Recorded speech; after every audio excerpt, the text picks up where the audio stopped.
Bonjour tout le monde, on se retrouve aujourd'hui parce que je voulais vous présenter deux bandes dessinées dans une et même vidéo. Il s'agit de Chasseuse de géants et de Bergère guerrière, qui sont deux œuvres assez différentes par rapport au ton donné, mais qui pourtant se rejoignent sur plusieurs points, dont celui de présenter de jeunes héroïnes aux cheveux roux et au tempérament de feu.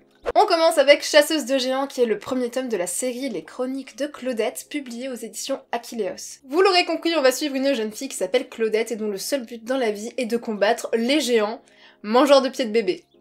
Oui, c'est une petite rusée qui n'a peur de rien et qui va embarquer plus ou moins de force sa meilleure amie Marie, qui est une apprentie princesse, et son petit frère Gaston, qui rêve de devenir chef pâtissier. L'univers m'a tout de suite beaucoup plu puisqu'on est sur de la médiéval fantasy, et même si les dessins n'étaient pas forcément ceux auxquels j'ai l'habitude d'être confrontée, j'ai directement été embarquée dans l'histoire. Au niveau des traits, on est sur quelque chose d'assez rond, d'assez simple, mais ça fonctionne extrêmement bien pour retranscrire le dynamisme et le côté très pétillant de nos petits héros. Et parlons-en justement de Claudette, qui est une vraie tête à claque, qui ne tient pas en place et qui est particulièrement irritante au début de l'histoire, tant elle ne se soucie absolument pas des aspirations et des volontés de son entourage, mais c'est également ça que j'ai trouvé très intéressant, c'est son évolution. Alors ça peut paraître un peu bateau ce que je vais dire, mais elle finit par se rendre compte qu'effectivement, à plusieurs, on est beaucoup plus fort, que chacun a ses propres forces, ses propres faiblesses, et que la victoire n'est pas forcément dans la gloire. Ses compagnons de route, qui eux aussi ont un tempérament très marqué, apportent leur pierre à l'édifice, et sans eux, il serait impossible pour Claudette d'aller jusqu'au bout de sa mission, qu'elle s'est donnée elle-même, rappelons-le. Oui. La jeune apprentie princesse qui peut paraître un peu précieuse est pourtant dotée d'une éloquence à toute épreuve et d'une intelligence qui va les sortir d'une mauvaise passe, et c'est un exploit que Gaston va également relever.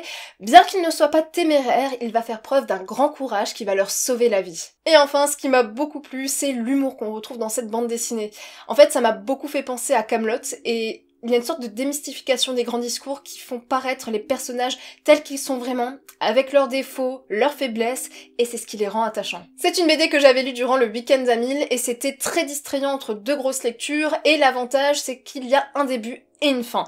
Et franchement, ça a beau être une BD jeunesse, je pense qu'elle est très plaisante pour les adultes, à tel point que je me suis moi-même demandé quelle était la cible en fait. Donc, je vous la recommande. On passe enfin à Bergère guerrière dont j'ai lu tout fraîchement le tome 2 et c'est un coup de cœur.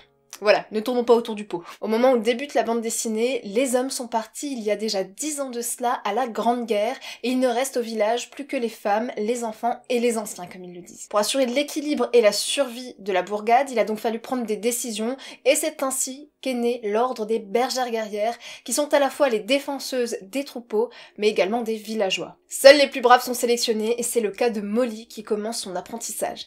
Alors je le précise, on est encore une fois dans un univers de médiéval fantasy mais avec un accent encore plus prononcé pour la magie et les mythes celtiques. On est sur du girl power.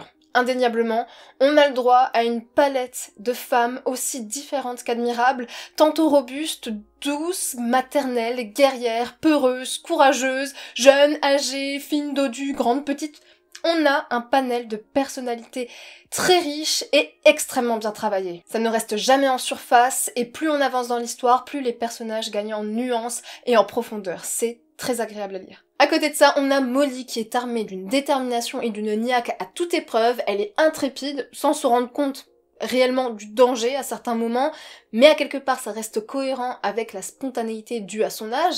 Elle est le moteur et le personnage qui est toujours au centre des événements qui vont se dérouler. À ses côtés, elle a son meilleur ami, Liam, qui lui aussi rêve de devenir bergère guerrière et qui va tout faire pour que ça se réalise. Mais très sincèrement, vous pouvez prendre n'importe quel personnage, il sera jamais stéréotypé et c'est ça que je trouve hyper rafraîchissant et de manière générale, je trouve les personnages hyper badass, mais dans le bon sens du terme.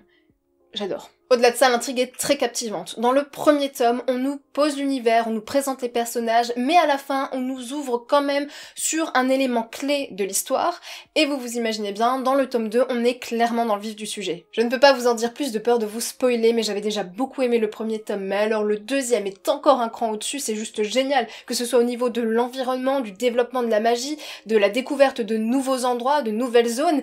Il y a même des révélations sur certains personnages. En fait, il y a une vraie avancée scénaristique dans le deuxième tome, Et je ne mâche pas mes mots en vous disant que cette bande dessinée a juste tout ce qu'il faut là où il faut pour être un incontournable. Vous ajoutez à tout ça des illustrations et une palette de couleurs à tomber, et là, je sais pas, ça devient dur de résister. Là, je n'ai plus de solution. Désolée. Vous l'aurez compris, je vous conseille cette bande dessinée à 3000%. Voilà, cette vidéo est terminée, j'espère que ça vous a donné envie de découvrir ces 2 bandes dessinées, et n'hésitez pas à me dire en commentaire si vous les avez peut-être déjà lues et ce que vous en avez pensé.